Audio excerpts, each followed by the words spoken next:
Good afternoon. This is Sean Childs at fantasyanalyst.substack.com, and I'm on Fantasy on SI at Sports Illustrated with some of the content. Or I've been writing the waiver wire for the 12 teamers over there, and kind of focusing on the NFBC main event on Sunday. And I've usually do the written content part of it, but life gets in the way, multitasking and doing football stuff, and other stuff I had to do on the weekend. I'm behind this week, and sorry for that. And so I'm going to take a look through the waiver wire at each position this for Sunday, and it's the goal is to identify potential players at each position and get a feel for what they have. And if you read the normal other um, free agent things for the main event, there's a token price, a market value, and a must-have. So each team has a different look of what they need in each week. And I can use Evan Carter as a guy that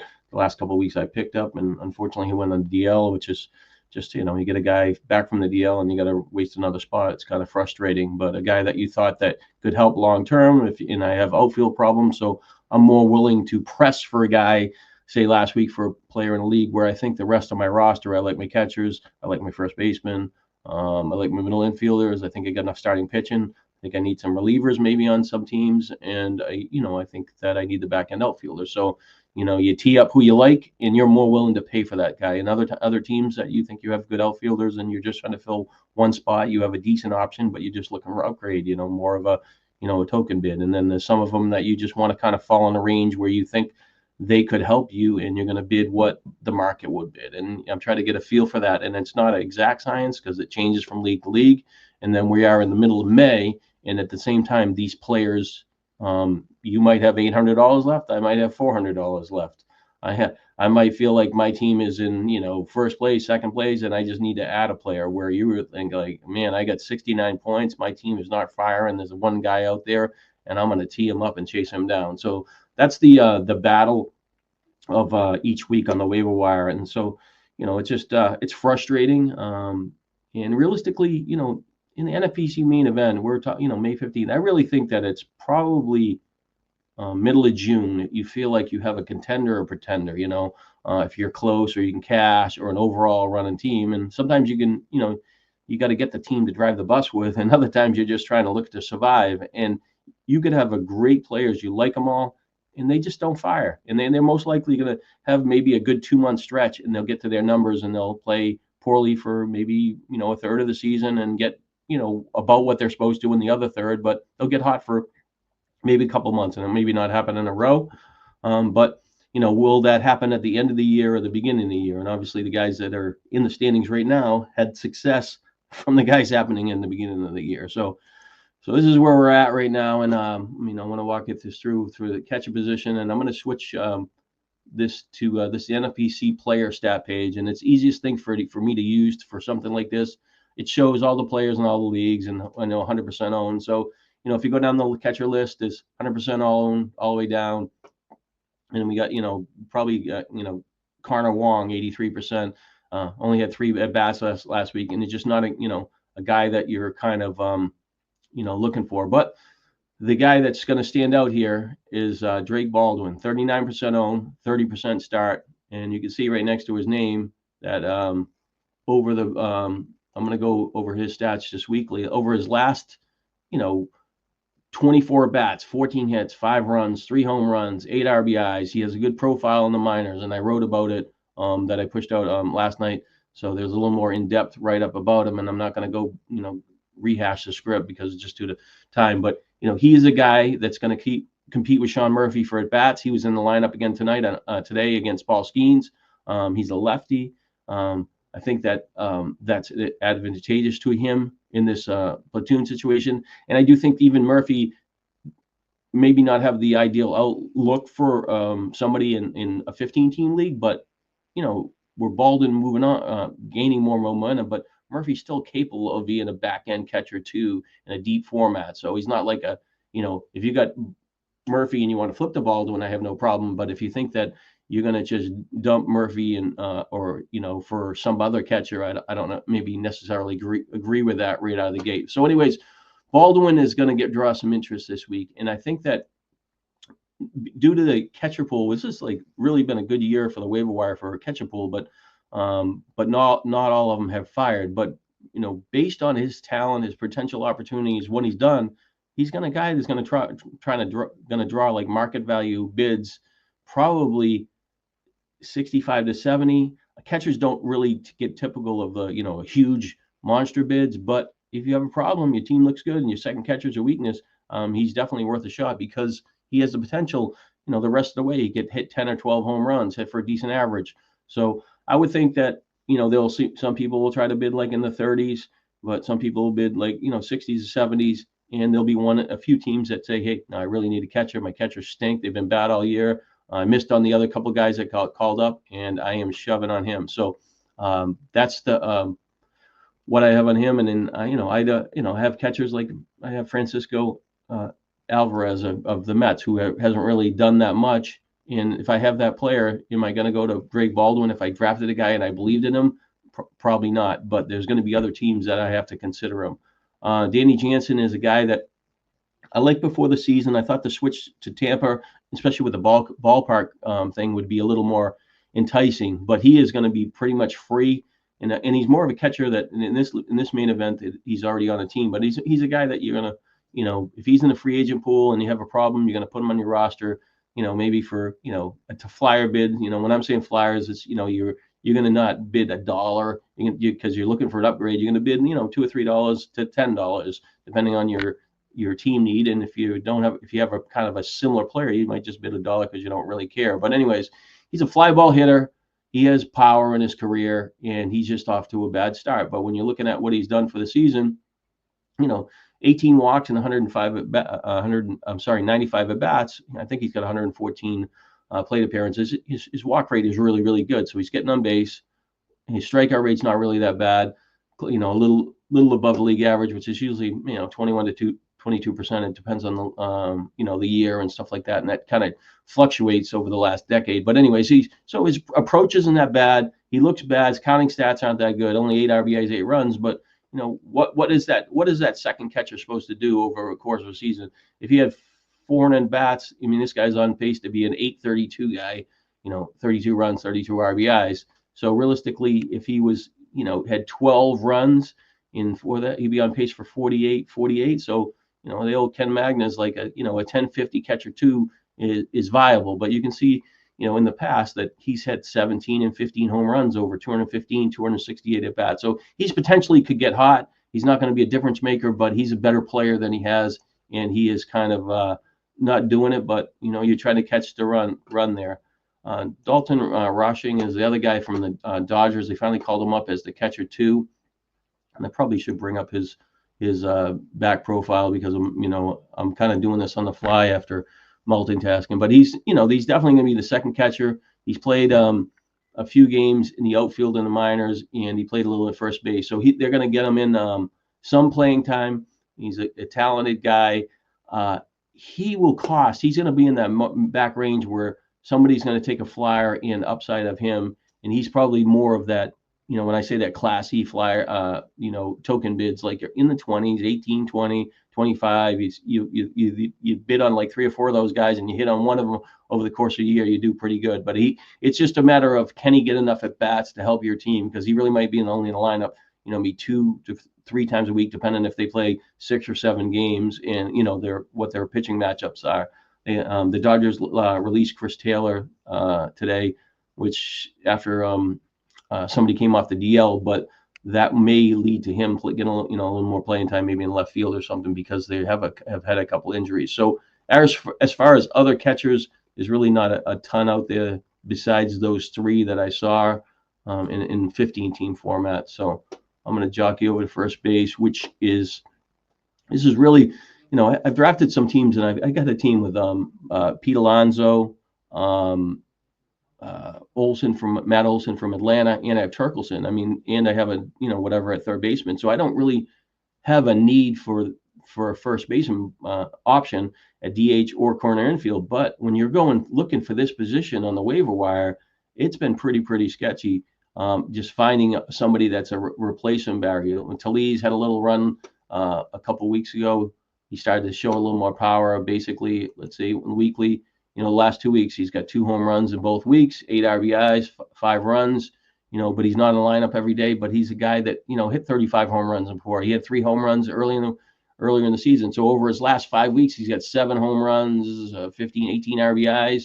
So for 5 weeks, if you average 3 RBIs for a week, you're on a pretty good pace to be 80 RBI guy. So over the last 5 weeks, he's been comparable as far as runs. He's been a dozen. So he's a little slower there, probably where he's hitting the lineup. So he's a player that's has the power, and he keeps floating around there in the waiver wire, and he's about 51% owned. So first baseman, somebody's got a problem, they're not going to fight for him because he's a big name player, but he's a guy that's definitely capable of being a higher player than be more valuable than what he is on the waiver wire. But he's probably going to be somebody that's in the teens, maybe 20. Really not somebody that's going to be difference maker.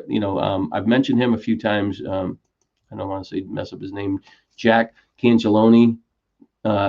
He is a free agent, 61% of main events, but I'm pretty sure that I would think that the 39% that he is not owned in the leagues, he's probably scooped up in every league, and he's been just phenomenal at AA. They haven't promoted him as of Friday. I didn't look at it yesterday to AAA, but will they jump him from AA to AAA for the Royals? Potentially, but he's a guy. If he's there, you're gonna bet on the upside, and it depends on team structure and stuff like that. So it'll be interesting to see where he ends up. I mean, I can hear my dogs barking like crazy upstairs in the background, but nothing I can do about that right now. So the Pittsburgh, I think they activated Spencer Horwitz. They had 2 at bats, but he's a guy that's really considered a second baseman, and I would put him in that bids. And he's not really a lot of speed, not a lot of power, decent average. Really not a guy that I'm too fond of as far as helping a fantasy team, because he doesn't have enough counting stats and stuff like that. But he's going to be a token bid, but most likely, more like a flyer in all formats because of, what his expected outlook is. So realistically, there's just, in a 15-team league, there's even this Tim Elko from the White Sox. He was scooped up last week in 75% of main events, 28% of start. He's not really in many player pools. So, he's not a guy that's, he's hit I think 2 home runs since he's been in the majors, but he's a guy that strikes out maybe close to 30%, and he's going to have some job loss risk, but he's a guy that could be a filler. And then, same thing with Matt Mervers early in the year. He's in the pools, 0 for 10, striking out more, but he flashed before. But is he going to get enough at bats? Because the Marlins actually have that Division Del Soto or whatever, Santos or whatever, that's in the minors, that hit 40 home runs last year, and he potentially, I think he was in a 4-game hitting streak when I did the minor league players on the other day. But he's the guy that's probably the future, and can he play a little bit better? So first base is a really, really challenging position in the 15-team format, and nobody really stands out to me. Josh Bell, I think that he missed a few days last week. Yeah, he's back in action. He had a little nicked up, right here from May 2nd to May 9th. He missed about only 1 game, but he's a guy that's, look at him. He's got a 1, 2, 3, 4, 6-game hitting streak, no home runs, no RBIs, but he's a guy that has the resume to, he's got 19, 22 home runs, can be streaky, kind of off a slow start, 153. And I always, the batting average is, when I look at the batting average, I always think of, okay, if somebody's getting 153, it's, if the guy gets hot for 10 or 20 games and goes up, he's going to get 220 or something like that. It's a ratio or an average, and it changes quickly. So I know people get frustrated when they look at that number, but if they're getting at bats and they show potential and they're not striking out like 35% of the time, there's they should have some sort of correction. So Bell is a guy that's got a 6-game hitting streak. I would definitely prefer him over Matt Mervis, and he would be technically a guy that's going to cost I'll bid like $6 or $7 on. We'll see what happens. So so switch over to second base. Go down. We are Morel's been terrible. I'm holding him in the league as a bench player. I figured he's streaky for power. I don't have him in my lineup, but I know I have Evan Carter, and I might have to stick him in for a week because I don't think Carter would, it sounded like it was a minor injury. They gave him yesterday off, didn't have him in the lineup today, and they have an off day. So I thought that they were going to kind of, keep until Tuesday. But, when they put him on the DL, I have to play somebody. But Morel, is he worthy of even being on a roster? Probably not. But a guy that you could sit on, and he had a lot of power, and he's streaky. So Chase Meadroth, I think that's how I say his name is. 81% owned. He was hot this week. It's the top of the White Sox lineup. He has a couple steals. He walk rate really, really good. He's a guy that if he's in the player pool, he's not like a stud or whatever, but he's probably falls in that E-class rating now after what he did last week. And the White Sox players are going to probably be in the player pool a lot because they haven't scored a lot of runs. But $20 to $30, then on teaming, you're betting on the lineup where he's hitting, and you like his approach. Hit a home run, but not a big impact guy. But he has potential there. Zach Geloff had a setback last week, so he got dumped in some pools. There wasn't really any update from what I saw the other day. To kind of chase him down. But, if you want to put him on your bench for, future upside, they have Urias has played pretty good at second base, so he's going to get some at bats. And then Andujar has kind of actually been playing at third base because they had, the upgrade in players in the outfield. So, Geloff should get at bats and get the second base job back. So does it, Urias end up pushing over to third base. But, he's got 20 home run power, could steal 20 bases coming off an injury. That's holding him back. So potential help later on the year. Massey's underachieving power. Doesn't show much all year. Mentioned Spencer Horwitz. Nolan Gorman is just not found his stride all year. Get big power guy. I mean, geez, look at David Hamilton. They got kind of a mess at first base for Boston. But if you get stuck putting David Hamilton for a week, he qualifies at second base in short. He might steal a base or two and he could help you. And maybe he gets in and has one big game, he could hit a home run.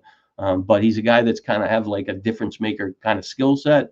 Not a high upside prospect, but last year he had like a 6 to 8 week stretch where he was really, really helpful. But he kind of struggled in between. So, if they give him enough at bats, he's not really a guy that you want to target, but you want to fill in for a week if you get stuck at second base.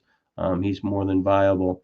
I don't see anybody else that stands out, and I probably maybe not as sharp as I should be, but I mean, it's pretty good.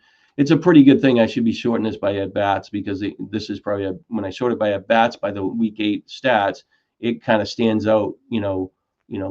A player that's getting playing time that's lower percent owned. Santiago Espaniol or whatever his name is 46% owned. He's filling in for injury at Cincinnati, but he just a guy that just doesn't do enough to command a big bid. Same thing with kind of Falafa. He's a guy that will steal some bases and the average is okay, 39% owned, but he is getting playing time and does the Horowitz, kind of affect his role that, when he comes back. But, so you just kind of scroll down there, look at the, the at-bats and the ownership, and you just want to see, if somebody's getting playing time that you're missing or, even if a higher percentage owned if you have a player. So, but not really much there at second base as far as different maker or commanding high bids. And we're going to switch over. We're at shortstop right now. And the Braves do have a problem at shortstop. They've got nothing out of their two options in the majors. And I think I did this Eddie's Leonard guy that's in the minors that he's been playing a little bit better. And I think he's got like 8 home runs or something. He might get called up, and maybe a guy that you could, when he does, you can take a flyer on him, not a big name or anything like that. Same thing as the Chase Meadroth guy. He also is qualifies at shortstop, so he's viable. Brooks Baldwin's on a team, nothing there. Miguel Rojas, a fill-in for the Dodgers. This Christian Koss guy showed a little bit last week. He had 4 for 11 with a home run, 6 RBIs, but they had somebody come back off the DL, so he doesn't have a clear path to playing time. Jordan Lawler is 39% owned, so he got called up at the beginning of this week, and he really hasn't done anything. He's 0 for 8.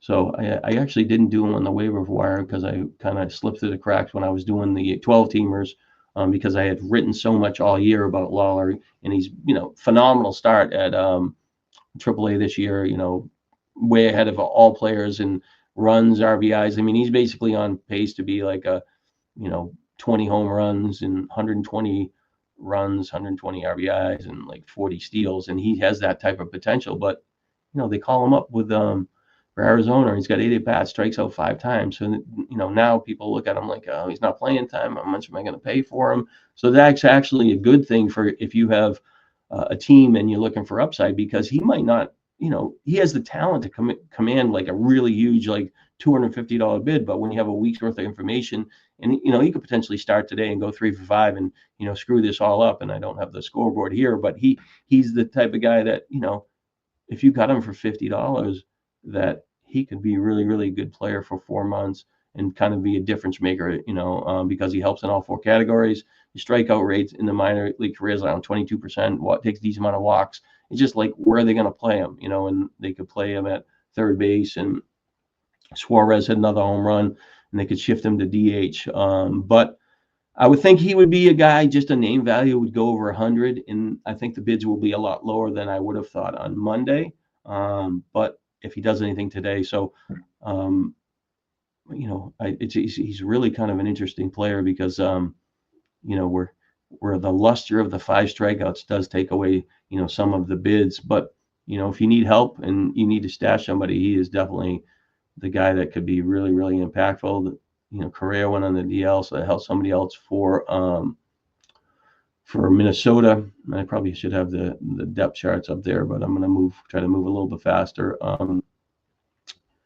Corey Seager got placed on the DL again, and who's the other? I'm going to switch to Texas for 1 minute, because I wrote about him earlier this week. He must be qualified at third base. I'm going to skip around yet. So Ezekiel Duran, kind of like a guy a couple of years ago. He looked like he was coming on. He had a decent run in 2023, 14 home runs, 46 RBI, struck out too much, 120 and 406 at bats, 8 steals, hit 276, probably overachieved in batting average. But he had a pretty good stretch of like 14 games at AAA, and he might work his way into maybe getting some at bats. He's over the last.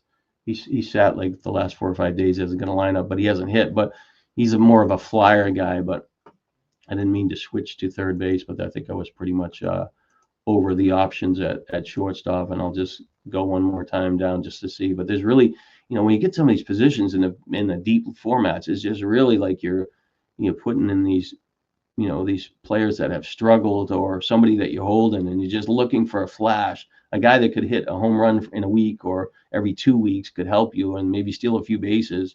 I did see Reed before I came down here.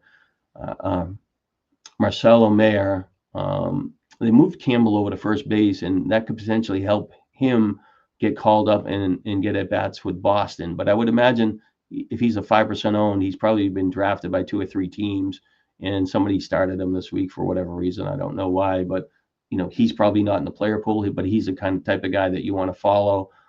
Doesn't have the impact upside of Lawler, but he is a guy that's definitely would improve some fantasy teams if he was getting every day at bats at second base or shortstop. But in this case, he would most likely qualify at short and play second base for the Red Sox. So just really nobody that stands out. Just really, it's just so frustrating to just look at it and you're like, man, I have injuries and I get beat up, and I'm carrying guys I got to drop, and there's nothing out here to save my franchise at some positions. And that's why, like, I have a lot of problems at outfield, but at least when I have outfield or even a middle infielder, where you're combining short and thing, you might be able to find somebody or a bridge player for a little while, and then if you can just hit on that one player and you have a good team, it might help you move up in the standings. So let's see here, we're at the week 8. So third base. Vargas is 88% owned. If he's in the league, he really had a good week, 8 for 21. Don't know what he did today. 3 home run, 8 RBIs. I've been really high on him all year, and it was interesting. This draft that I'm looking at, he got drafted by this team, and I was in the middle. I had pick 8 or something, 7 or 8, and I started with I wanted Skeens, and the guy took him at pick 7. He was from LSU, and then didn't really or Louisiana area or Texas area, and I didn't even pick up that he would take skiing. Not that I'm complaining about school, but later in the draft, I had the back of my head, somebody was, Turkelson. Oh, you could see some time in outfield. So I actually took Turkelson over Vargas, hoping that Vargas would come back. And Turkelson is a guy on this team where it's his team. This is a team that I have Alonso and Matt Olson that, I got the right player, but I probably need the outfield too. But anyway, so if he's out there this week, he's been kicking around. I mean, he's probably just doesn't have a big enough name where, and if you look at his bids, but there's going to be some leagues where somebody is like, I'm going to spend 70, 80, $90 on him because he shows that he has potential this week by the big week. And if you look at his approach and stuff like that, I mean, he hasn't, done that much. Sorry, I'm looking at the wrong tab. His walk rate 17 walks and 156 bad. He's close to a 10% walk rate. Strikeout rate's not that bad, probably 15-16%. That shows potential, and it's a lot better. When you're seeing him, 170, 195, 150 over his first 500 bats at majors. Like he did the stuff at least in counting status. He had 60 runs, 13 home runs. He had 7 steals. Like this stuff would have been a lot better if he just hit a little bit of batting average. He hit 250. Those numbers would be, maybe 70, 10 with 15 home runs. And he has a profile, 6'2", 225. That he is a lot better player. And I kind of been buzzing through this because most of saving time, and I'm not going through the waiver wire thing. But last week I'll just look up, Vargas, what he went for, and this a guy that he got dropped. So he was not picked up in any league, and he was dropped in 7 leagues last week. So now all the 7 people that dropped him, and I could go back one more week, and I'll go to the week before just because to see where his range is. So the week before people were interested in him, 65 41, 44 34, 44 34, 42 40, 33 21. I mean, even the back end bids, 18 to 12, 15. So if 2 weeks ago, in the NFBC main event, people thought that this guy was a player of value. I'm going to go bid, token E-class token bids, which is around 20 or higher, and somebody spent $65. Now you throw on 2 weeks later, and the guy's got 3 home run, 80 RBIs.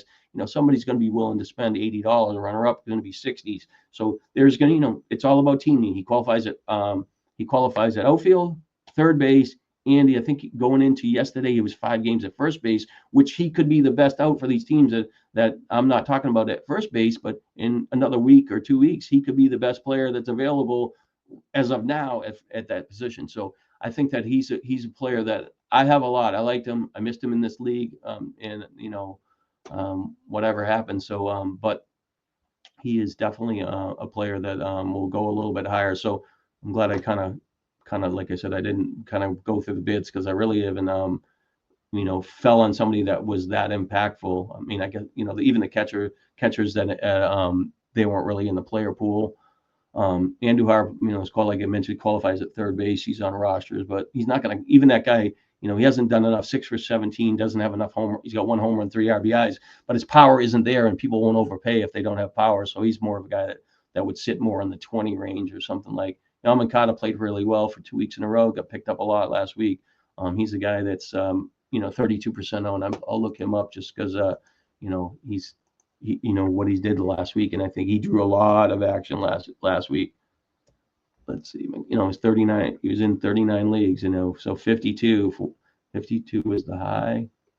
52 was a high, no runner-up, 42-1, 38-12, 38-27, and this is after a week. I think he had 2 or 3 home runs.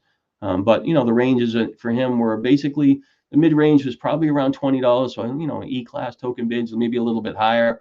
Didn't do as much last week, and most of the runner-up bids were there was only 3 people that went 20 or higher. So I would think that most likely his price point would be about the same. I think he has a thumb issue, and he was back in the lineup today. So I don't think he's going to go higher based on what he did. But he's a guy that long career. I thought he'd be a talent player, been kicked around. So people just don't really fight for those players, but could be the best available athlete in some leagues at third base. Brian Hayes, guy for Pittsburgh, started to run a little bit recently. I think he's up to 5 steals, but 21% owned. I think he's a better player. He could hit some home runs. I don't think he commands a lot because he just hasn't, that offense hasn't fired. Josh Rojas came off the DL for the White Sox. He's most likely going to get most of the playing time at second base. Yeah, so he's got 4 games. So he needs 6 more games at second base, and that should help his value. He's not really doesn't have like like a high profile. He had one a couple years ago that he was with Arizona, and he was at least playable. Back in 2021, 11 home runs, 69 runs, 44 RBIs, 9 steals. He had 23 steals the next year, but 9 home runs. So probably a little better year. He had 260, 260. So more of like a steady, I'll give you some speed. Maybe I could get double-digit home runs. He's obviously missed some playing time. Hasn't done much. He's not going to draw big interest. 12 strikeouts, 33 at bats. About over 33% batting average down. But he's the type of player that if you've got a problem at second base, he's probably viable because he's most likely going to see playing time for the Cubs. At the same time, he's going to offer a little bit of speed, and he should be better than what he is right now. Brett Beatty played well. He's 14% of leagues. He got picked up a lot last week. And bids were, let's see, I'll just look at him out. But bids were a little bit, a little more aggressive on him because he actually qualified at second. I think he qualified at second base. 48 bids, 48 people picked him up most likely, and the range of, you got a lot of 20s to at the top end to 81. So and even the runner-up bids were a lot of 20s in here. So he's a guy that if he's still getting playing time and he's in those limited leagues, and you got a second base, third base option, and then he's a guy that's going to probably be in the 30s and stuff like that slipped through the cracks. He's got a home run this week, and you can see I'll bring it up the week before. I think he had 3 home runs, 6 RBI. So basically the last 3 weeks he played in the majors, or last 3 periods, he only had 4 at bats in week 5, but 5 home runs. He's a guy that's strike out a little too much, but he does have talent, and when he puts the ball in play, has a high batting average. So he's kind of a player. Oswald Peraza is a guy. The Yankees lost Oswaldo Cabrera to an ankle injury, so they have somebody that's a need for somebody at third base. And I know DJ LeMahieu came back, but Peraza is a guy that has kind of like underlying sneaky speed. It hasn't shown on his major league resume.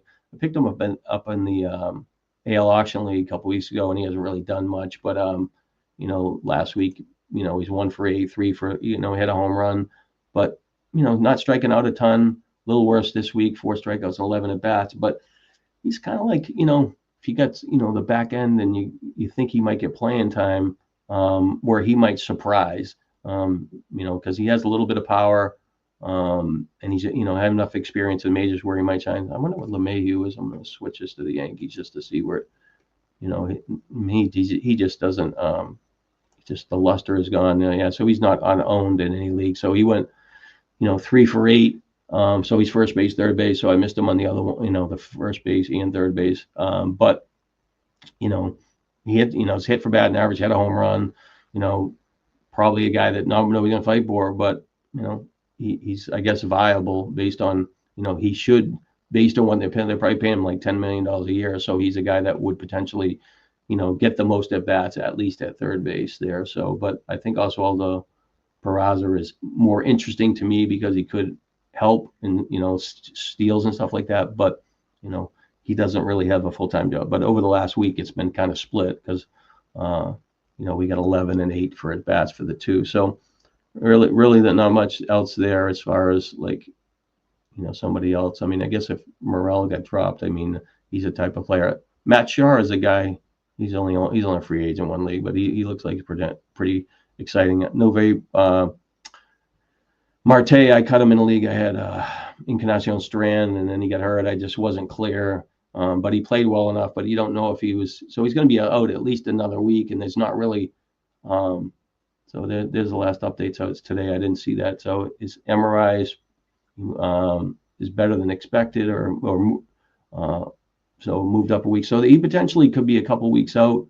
So I don't know when he'll be back, but he did enough when he was playing that he's worth a flyer bid. And he really was probably dropped last week because he was 100% owned and he was dropped 40%. Kobe Mayo just can't get a chance for Baltimore, and they just sent somebody else. They lost Tyler O'Neill to an injury and somebody else. But those 2 players, I mean, if you're looking to fill rosters, I mean, Marte, somebody might bid $20 or $30 just because they're, looking for an upgrade at third base. And I think does he have, he might need, oh, he's only played third. So yeah, he's, but I would go back to him in the league that I dropped him if I have an injury, but I keep getting injuries and I cut, you have to cut somebody and you don't know when he's back. And I kept Strand figuring he was, progressing where he might help, even though I don't even know for sure that player is going to help me. So let's go to outfield. With Cameron, Josh Lowe coming off the injured list. Cameron Misner is probably going to see less playing time, but I know he strikes out a lot. He's 4 for 21, 10 strikeouts. He's got 18 strikeouts in the last 33 at bats. I mean, that screams going back to AAA. So in his games, so he's played 18. So he's played the last 4 games, but even with a hit in those games, but eventually he's going to be a guy that's going to be going back to minors. But if you want a token bid and put him on your roster at outfield, I'm not confident that he will get enough playing time going forward. Verdugo, Acuna is getting really close to getting back. He had another home run. He went, I think, 1 for 1 with 4 walks last night. And I mean, his bat looks ready. He might not be ready to be in the outfield for the whole time, but his bat is ready to help the Braves, and they need a spark in their offense. So it wouldn't surprise me to see Acuna, brought up in the next few days. And I do have him on one main event that I could use him. And I thought he would be back, early May at the latest, and he's 3 weeks late, after what I'm thinking. So let's see, in outfield, I had somebody text me on my Substack thing about Matthew Lugo. He was a guy like, he just continues to hit and does something. I mean, it's interesting when you look at some of these players that, he's same as the Paris guy for the Angels. He had a little hot streak, and then what happened to him? But, he's got, 3 home runs over 21 at bats, and he's hit pretty good. And you're like, well, what did this guy do? And I'm just going to have to go to, because it's easier to just look at his stats, and I don't want to butcher it and say some information. But, you always, when these players get hot and they got starting jobs, is like, what type of player is he, and can he keep this job long term? So over the last 3 seasons, I'm going to sort by AAA. 280 at bats, 10 home runs, 40 RBIs.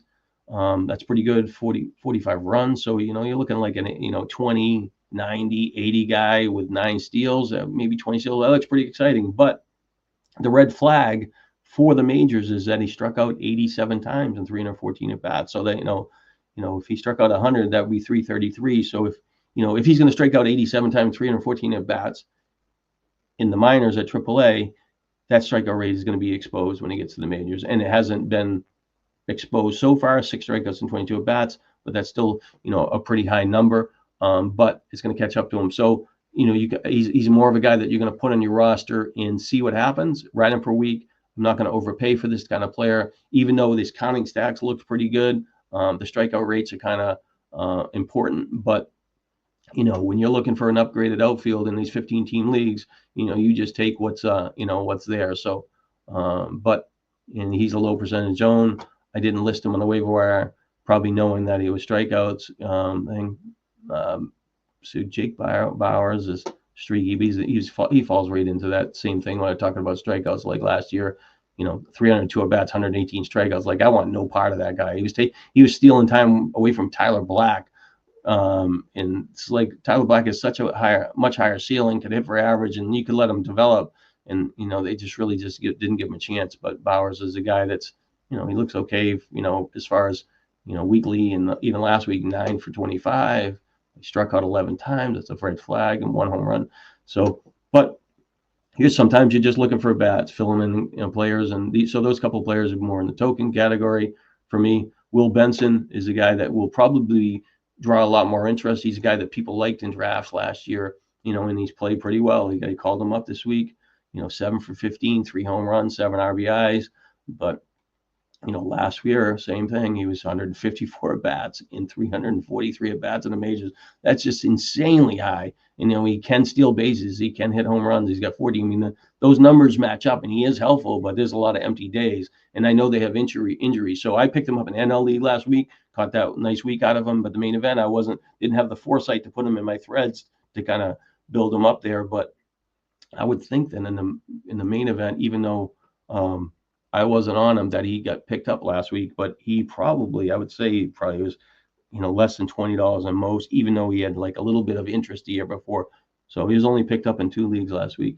Oh, sorry, he was picked up in one. Will Benson. Is that? I got this 20. There's another Benson. Let's see here. Sorry, I just want to make sure I'm. Yeah, so he was actually only one person picked him up last week for $9 unopposed. So he had a good week. He's probably going to be closer to 20. People are going to, bypass the strikeout stuff like that. But he is a flash player and he can steal base and home run. So I think that he is, capable of a small bid and see what happens for a couple of weeks and ride him. Laureano for the Baltimore has got a little more playing time. He's hit him at fourth in the lineup. He's a guy that from the A's thought he was going to be a better player, and he's just kind of struggled over a few years. But he can hit a home run, can steal bases. Orioles are giving him a little more playing time. But they have Colton Cowser coming back pretty soon. I think he took batting practice. So he's the guy that will eventually get the playing time. So, he falls into the same thing, a little better profile as far as plate appearances. Strikeout rate might be a little bit high, might 26, 27%, but he's a guy that will be, you could probably get for short money again this week. And I'm going to just go to Baltimore for a minute because I brought up Cowser and I want to see what he was in the, and I think he was like a 60-something% in a 12-teamer. I would imagine in the 15-teamer, he's not in that many leagues. So yeah, he's 97% owned. So he's not really, if he's in the league, obviously that won a couple leagues, that he'd probably be $60, $70 player because he might be, if he took batting practice, he'd most likely going to rehab assignment. So maybe 10 days, he could potentially get to the back to the majors. So we'll go to Laureano. Let's see here. I'll just get back to the same spot there. Nolan Jones just doesn't fire. 4 for 12. They try to put him up second. He just hasn't. I had him in a couple of teams. It just, you get in these players. 18 for 103, 36 strikeouts and 103 at bats, 2 home runs, 15. The walks are okay, streaky, but just, he's just not doing anything. If he had 6 more hits, he'd be hitting 240 and a couple more runs, a couple of RBIs. You probably could say, he's not that far off, but he has more upside. But I moved on for him, and is what it is. Alec Thomas hit a home run yesterday, so let me just go to the next page because outfielder's kind of over Baldwin, nothing. Tyrone Taylor, I don't know why he's getting playing time, but he's capable of doing stuff. Harrison Bader he's been a guy that's been kicked around. Cam Smith really hasn't fired. He struck out a lot early in the season. But I could see him potentially helping some fantasy teams a little later in the year, maybe for, a month, 6 weeks, or even 2 months when he's starting to get a little more comfortable. But he's only 14% owned, and he's really a tough start. Ricky Hernandez has been getting a little playing time for the Dodgers. He's 10 for the last 27. He's got, enough home runs for the year, 6 or 7 home runs. But, he just isn't playing every day, but he could still put him in as a fill-in there. And we're getting down to the at-bats. Outman's pretty much, he had a home run, but he's just looked like he's probably, even if they didn't send him back down, he's got 24 bats, 13 strikeouts. Like, he's not going to, he'll do some stuff, hit some home runs, but I can't see him sticking either. So Dodgers just need to fill in that one other spot. And maybe Tommy Evans is the guy that came back, and then rushing, the catcher, maybe he can push into the outfield or whatever. Not going to really get any DH spots with Ohtani on there. So he's got to really kind of be really in left field to get at bats. And but center field is where they had the issues, but Tommy Edman will shift back there. So Marte, and then I may be missing a name. Alec Burleson, he hasn't been playing much, but I think if he get dropped in the league, I would definitely be interested in him. And there's really just nothing really at the back end of these guys at bats. So it's just, really a challenge finding even outfielders. I do like the player from Cleveland. He hasn't got the playing time, Martinez, but he's 70% owned. Didn't get much playing time. He'll be pretty much free, and it's kind of cloudy of even if he's going to get at bats. But I think eventually he could do something. They've been given, I guess, Schneidman more playing time, and he's been doing a little bit more stuff. So and I guess he just must have just qualified at outfield. Yeah, he's got 11, so he maybe qualified at outfield over last week. And he's a guy that falls into like the hot hand category. So let's see, he was 4 for 17. He's got 4 home runs over the last 3 weeks. 15 for 50, hitting around 300, strikeouts of 11. That's so all these numbers are a little bit better than some of the other ones. So I could see him, people bidding on him, but he's at 98% owned, and I'm sleeping at the wheel talking about a player that's already rostered. So, but anyways, so that's a run through the outfield. I really didn't see a lot. We're at 45 minutes here. I'm moving a little bit quicker.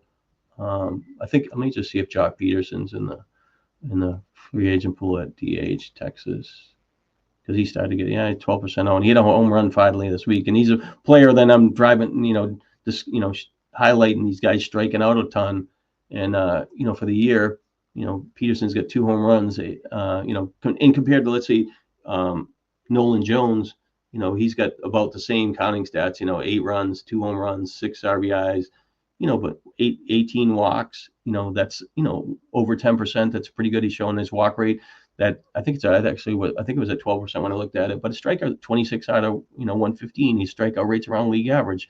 Like, he's hitting 130. Like, all it takes is this guy is like, have a little bit of hot streak and he'll have a correction. Last year he had 23 home runs. Is he on pace? Is he on pace to get more at bats than, he did last year? 367. He had 23 home runs. But if he was starting to hit the ball a little bit better, he might hit 450 at bats and he could get a run. So if he's in a free agent pool and I got a problem at, DH, I'm definitely looking for him in those leagues. And he's not going to cost much money. If anybody picked him up last week, I bet he was probably less than 20 bucks or so, I would think. But I think maybe because he was in a main event that I think I bid on him, and somebody bid a little bit higher. But let me see what that was. Yeah, so we got a 59.37. Maybe I was desperate. I might have been the 37 guy in that league, but I'm not sure. But 44 to 32, 44 to 13. So there was interest in him last week, and really didn't reward. Well, he rewarded these guys that picked him up, obviously, because he had a home run this week and he was okay. But so people were thought he was a value and he was an upgrade at DH, and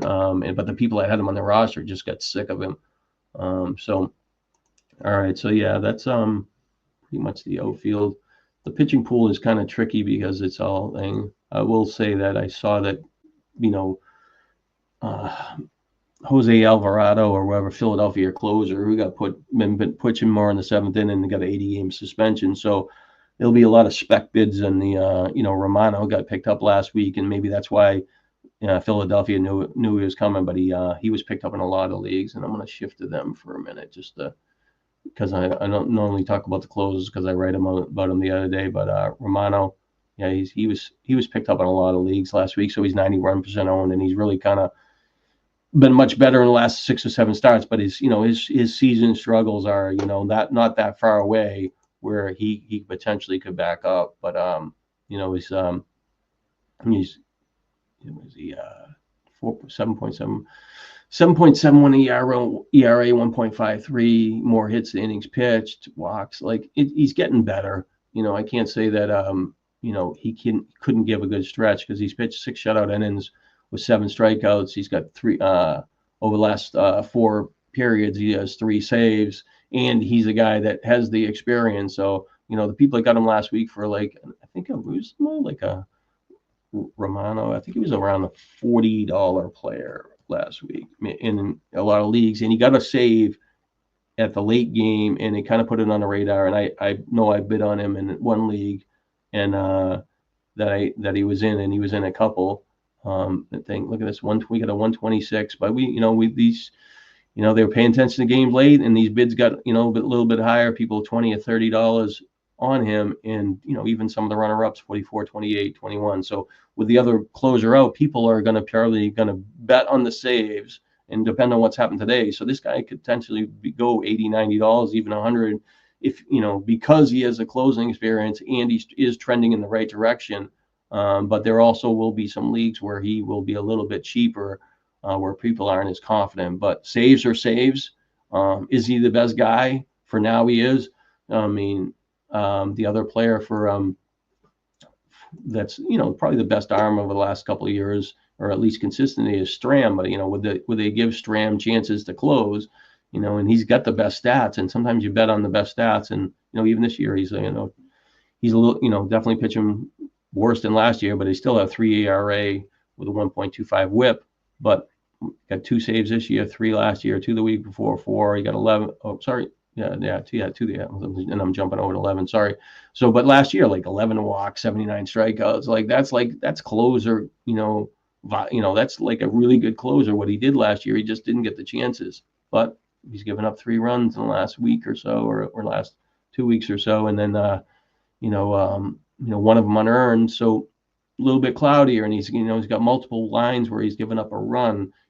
So the confidence is there, but I can't dismiss that he doesn't pitch better, and he is a factor, because if Romano struggles, somebody else can do it. And Kirkering is a guy I rostered in a lot of leagues, but he just really, his resume coming to majors is like a future closer, but he just, he's got 4.32 ERA, 1.44 WHIP. Probably better than Romano's, but he doesn't have the profile to get the job. So over his in May, he's been much better. 5 innings, 2 hits, 3 walks, 5 strikeouts. But the walks are still a little high for a guy that you want to pitch in the 9th inning. He still doesn't have a major league save. He has 14 saves on his resume earlier in his minor league career. But so he's going to fall into the kind of the token category. But it's all about roster spots and stuff like that. So, but somebody is going to merge here. Romano does have some injury risk, and he has struggled. So he's got kind of like 2 dings in him. Strand's probably the guy that seems like he would be the best potential player, but he lacks the closing experience. And so very interesting to see them lose that player. I mean, I guess you could go deep down when you're looking at the Philadelphia. They lost Nola to the DL, and they brought up Mick Abel today, and I'm sure he's not in the free agent pool, but he pitched really well. I think I looked earlier today. He was facing Skeens, and he pitched 4 innings, gave up 4 hits, and he had 7 strikeouts or something. So he's pitched pretty good. But he's pitched well. He has talent. But when they get Andrew Painter back in their starting rotation, they're going to have the ability to shift somebody else to the bullpen. And Bell maybe has a live arm, and he could potentially get himself pushed that way. Taijuan Walker just doesn't have enough there, and Nola be back. Suarez struggled in his first game back, and at least was better last one. So I just figured I'd detour over to that one bullpen, because that's something that was like news for today. So let's see. Best way to do pitchers is week 8 game starts.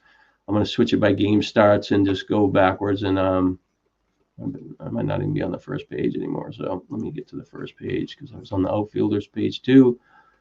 So we got Emerson Hancock. He's kind of fading a little bit. Kirby's coming back. I don't think it's a factor for him because they've had other injuries, but Hancock's more of a guy that you would, if you had him on your roster, you take a shot for double starts. But he looks like he's a kick to the curb guy back, because he's kind of struggled. 100% own, 100% own, 100% own. These guys are, there's all these guys, that's making starts. Tanner Harka put on the injured list. He really struggled and killed teams. Supposed to have double starts. Didn't get a second one. So still 97%, 95. There's a lot of pitchers there that are, that you can't even, find somebody. The player that is going to draw a lot of bids is Logan Henderson. He is 7% free agent, so he's probably in 2 or 3 leagues in the main event, and he is up, and they're going to give him a lot of leash. And he is a guy that people had picked. Spent some money on when he got called up, and they got sent him back down. And I know that I have him in this league, which I just happened to have an injury, and I had a spot, and I took a flyer on him. But somebody scooped him up last week. 2 people, 25-7, and 1-0. So the 1-0 guy is really happy, and even the other guy. So both players that scooped him up, but he's a pitcher that's going to command. I mean, the guy looks legit. He's won like 7 straight starts, hasn't given up any runs and stuff like that. And, stats wise, he's right there. And I could see like 159 or something like that. And somebody has a lot of money and they need a pitcher. He's a guy they're going to shove on him. The other pitcher for Milwaukee, and I'll just go to him because it's the end of the first page here. The other, and I'm sure he's not in any player pools, is that Mizorowski or something like that. I'm sorry, I don't watch enough of the other. There he is. So is he Mizorowski? Where is he? Yeah, he's not in any pools. Jacob is Mizorowski maybe. So, anyways, he should get a chance. And the other pitcher on Milwaukee that is going to be in the free agent pool that pitched 9 shutout innings is Savali, and he's 63% owned. He might have got. I don't think he got called up today. And he pitched this year in amazing. So he is in every league. And I talked to a friend of mine last week, and I mentioned to him that that he had pitched 4 shutout innings, and then Henderson pitched behind him.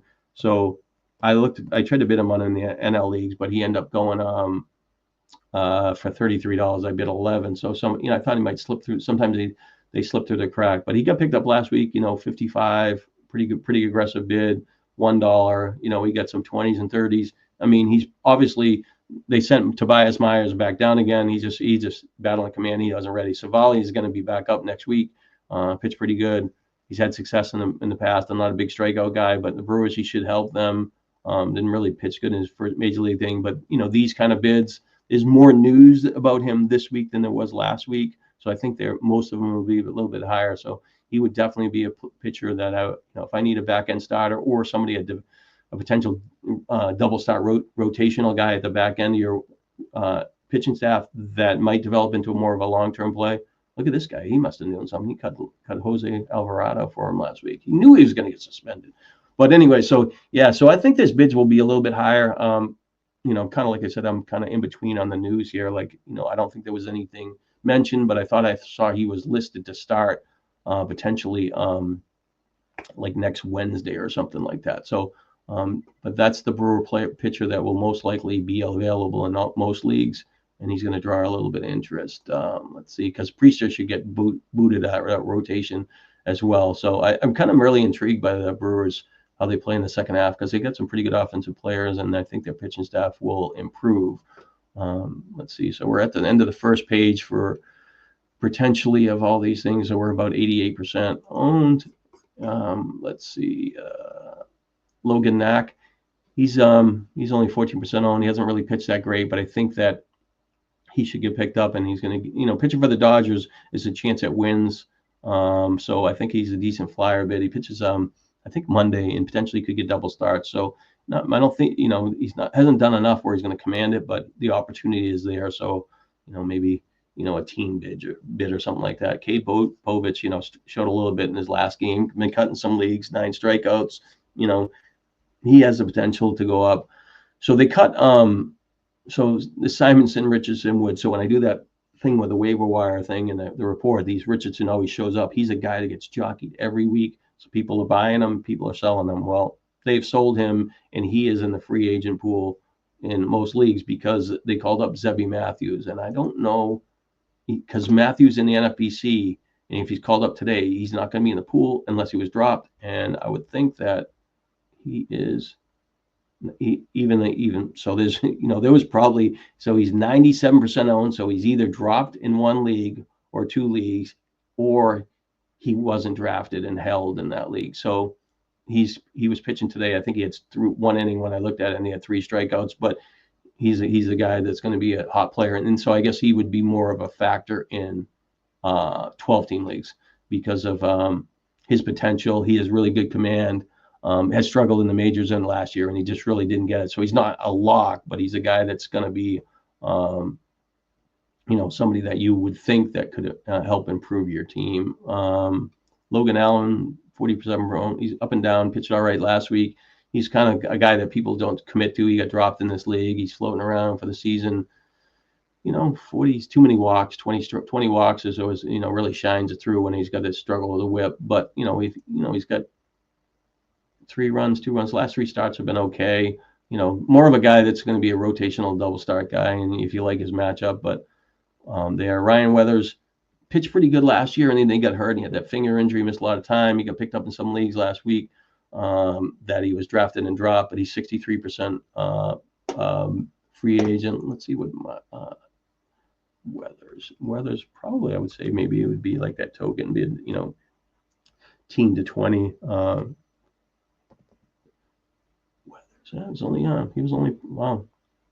I was way off. I don't know if I'd make this trade, but somebody bid 70. He was only one, so he was only in one league. So maybe he was drafted in some leagues and he wasn't a free agent. So he will be in the rest of them this week. So somebody bid 77 and the runner up was 73. So pretty aggressive and kind of interesting to lose that bid. But Joe Boyle, I would much rather keep him as a long-term buy and hold, and he's just waiting for an injury to get his chance. And he pitched again 5 shutout innings, or are really good again this week, and just shows better command. But Boyle is out there. I would definitely be looking for him.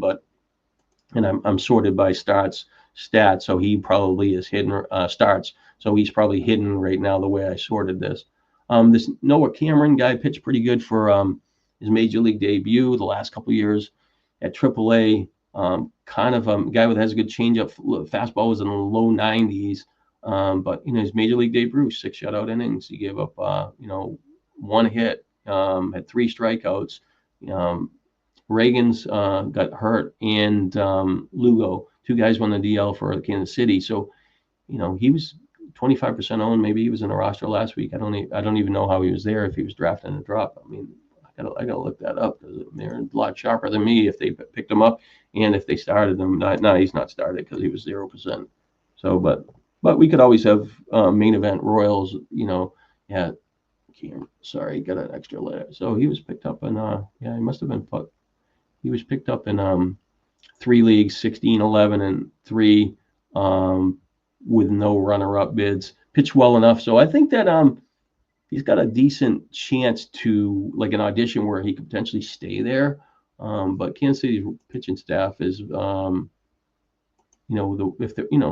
I think is a finger issue or something. Reagan's is, so I guess Lorenzen isn't that straight. Walker's going to stay. Burbeck's been pretty good. So Lugo was a finger issue, so that's not long term. I would imagine maybe 2-3 weeks. I'm not 100% sure, and he's got a groin issue, but that might not be that bad either. So he could definitely steal the job from Lorenzen, who is a veteran pitcher. Let's see what he's done this year. When you don't have players, he's pitched decent this year. Whips okay ERA, especially for a back end starter, but he could easily get tripped up, but I think they would give him some leash. But so Cameron guy would be more of a token bid, and you'll see what happens. And but I think that I saw enough in his profile and even in his fastball. And I was having troubles last night when I was writing about it. Brooks' baseball site wasn't loading, so I couldn't see if he was throwing harder this year, what he did in the minors. So that really give me a good indication if I think he had more upside. But he was throwing, like the scouting report said, low 90s, but he did get to 96, a couple years back, or the previous year. So, but definitely a player that will draw some interest. Randy Vargas is a guy who's been drafted and dropped and up and down, killed some teams that rode him, came back, but he's still this guy that's 26 walks. That's just shines as this guy's going to be a disaster sooner or later, and that's going to lead to home runs, and doesn't have strikeouts. So he's not. People will try him for double starts and see what happens. So I'm going to go.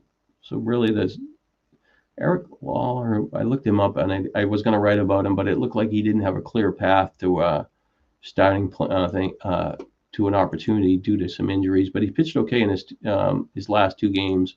He was a guy that was decent prospect. Been kicked around, a lefty, but 10 strikeouts over his last 7.2 innings with 1 run. So he has maybe potential, and maybe he's going to cost a couple dollars. If he does have a start next week, you could see what happened. He should get extended, maybe get past 5 innings.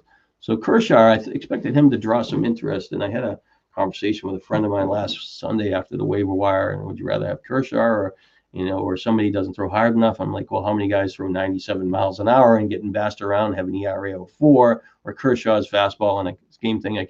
Couldn't look it up last night, and I'm not going to do it. He's settled into a soft tosser, and he got beat up in the game in his first game back for the Dodgers. But he has a long resume of success. He is a guy that is get paid decent money, and he is pitching for the Dodgers. So yeah, his line stinks, but maybe that's a good thing that he cost less money, and maybe he's only a 5-inning pitcher now. But they pushed him to like 83 innings.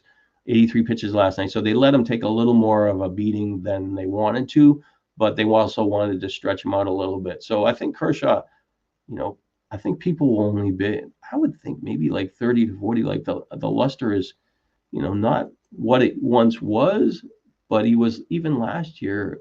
He only had 30 innings. Yeah, he was 4.5 ERA, too many base runners.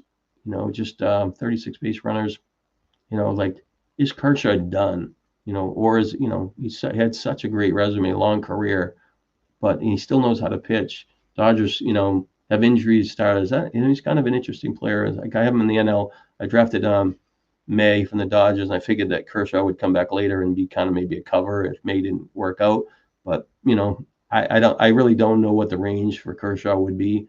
I would think that I'd be more in the 20 to 30 range and take a shot and maybe put him in for double starts and see what happens. But he potentially could be better. So let's see here. This Cades Ciccone, he's a player that and I really wanted to get his velocity last night, and I didn't, the Brooks baseball thing. But he's a guy that he pitched, his first game he had an injury. Let me just tell you what his injury was. He started in the minors. He had a oblique injury. So he had a couple starts in the minors, pitched okay. He was with Arizona, and he had one decent run in the minors at AAA. Same thing. I should probably just bring this up instead of butchering this when I'm talking about this player. So he had a little run with at AAA where he in 2024, it was only 47 innings, but he had a 3 ERA, he had 54 strikeouts in 47 innings, but he walked 14 batters. So the walk rate was a little bit high. With a little better command, he could be a little better pitcher. But he's pitched in only 4 games this year for AAA in the majors, and he's only walked 2 guys in 18 innings. So that's a sign of better command, and he has had 18 strikeouts. And I'd have to go back to scouting report, but I think he's a guy that underachieved expectations early in the minors based on his velocity and stuff like that. He was drafted by Arizona in 2020, and it doesn't say what round, but so I think he's an interesting guy. I think that the 8 strikeouts, no walks against Cincinnati on the road is decent. He gave up 1 home run and 3 runs, 5 hits. So I think that he's kind of a player that's worth a flyer on, and maybe because of his name and where he has, the only attraction somebody's going to say is like, oh, you got 8 strikeouts with no walks and 5 innings, but he's not really a name value. So I think that, if I had a friend that was playing in the high dollar league and he really needed a pitcher, that this is the type of guy that he would go after. And he probably knows who it is, and you probably know who it is too if you've been following me and know that what league is. So but that's there, and I'm gonna just go to I'm just gonna go to here. I just want to review, just make sure I'm not missing the waiver, because on the Fantasy SI it's catered to the 12 teamers, but when I write about pitchers, it's a little bit more of the who's going to get starting jobs and fluctuating. So just want to make people aware of who's getting put into the player pool, not necessarily who's going to help in a 12 teamer. So let's see, we got about a couple more minutes here. So Zebby, Ryan Nelson. Okay, so I blew past him because he's the sort that I had. He's a guy that his fastballs, trending higher, 94.5. His WHIP and ERA are okay for this year when he, started out. He's another pitcher that seemed like he would be better. He's got 2 blemishes on his resume this year. He's given up 4 runs in a game. Maybe that was a start, and then pitched bad in relief in 1 game. But overall, even with those bad games, his stats are okay. So Eduardo Rodriguez could put on the injured list, and he is the guy that's going to take that start in the starting rotation. So he gave up, I think this was a start. He pitched inning and 2/3, but he struggled and opened it up. He got bounced out of the rotation. Couple outings later, gave up 5 runs and struggled. But overall, 28 strikeouts and 26 innings, pretty good. Walks a little bit high. ERA is out of line, but his WHIP's 1.22, which says it's a better pitcher. So he lines up he should get a start. He threw in his last game 56 pitches, so he could get to 70.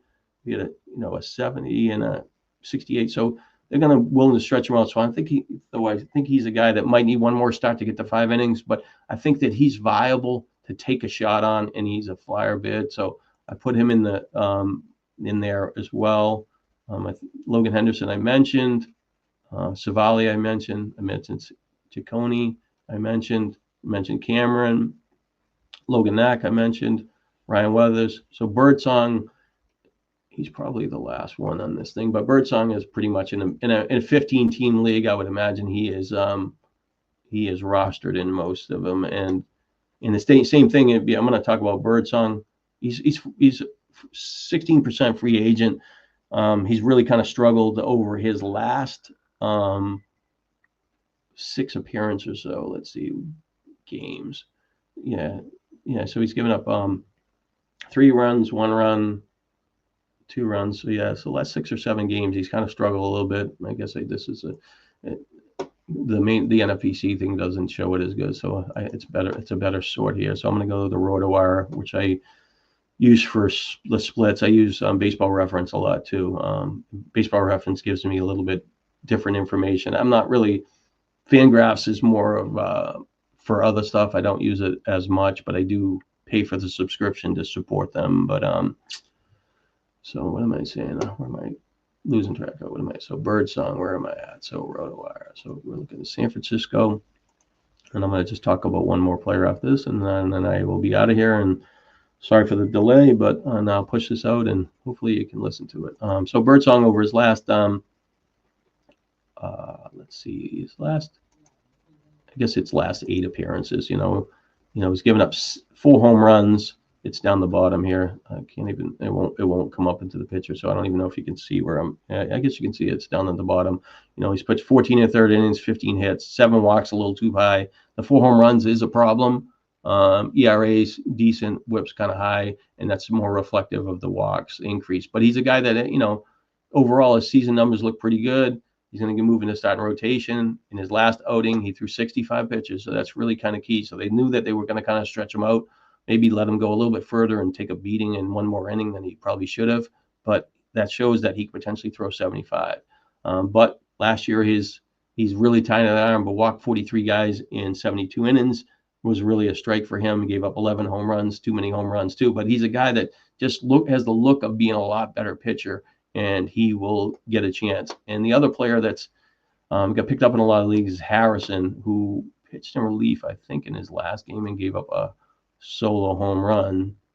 So I think he gave up a solo home run in 1 inning. So you don't know where he is going to go, but he is the next person. And Landon Root pitched good on yesterday, Saturday night, and kind of kept his job. But Harrison is still, 23 years old. Let's see if they show his velocity. His velocity 95.8 might not be exact, a little varying thing, but velocity is pretty good for a lefty. He was making a progression, a talented arm, and he's going to fly under the radar. So if again, you're looking for a buy and hold, Harrison is the guy that would I would think that I actually thought Harrison would beat Birdsong because he had been stretched out as a starter and then called up, so I thought he would get the chance earlier. So last week, sorry, that's the wrong. Got to keep going because we're on Harrison beta. So beta, Kyle Harrison dropped. All right, so we're at the Kyle Harrison. So he got picked up in a bunch of leagues, high of 55, runner up of 45, 33, 29, 27, 26, and then some in the 20s. So I would think that that he only pitched an inning without him pitching today, that he's going to be more of that $20 E-class token bid area because Birdsong got named as a starter, but he is still a player that I would like to put on my roster if I think I got the back end of my rotation. I did get him last week in this league, and I cut Marte from that was the league I had Encarnacion Strand. Is just a guy was hurt and he wanted to pick up somebody and had a thread line of 3 or 4 guys, and I just happened to step on him 22-0, but we'll see what happens. But he's a kind of a carry for me, and it could be a problem. So that's what I got for the waiver wire. Sorry, I'm going to jockey back and forth between the video and writing. It depends on my time.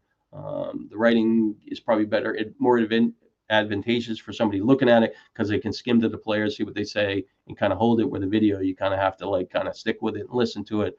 I think the flow was a little bit better. Eddie Gillis is like, oh, you're taking too long, you're hesitating, but I was looking up more data. This one, I think I talked a little bit better continuously, but we'll see.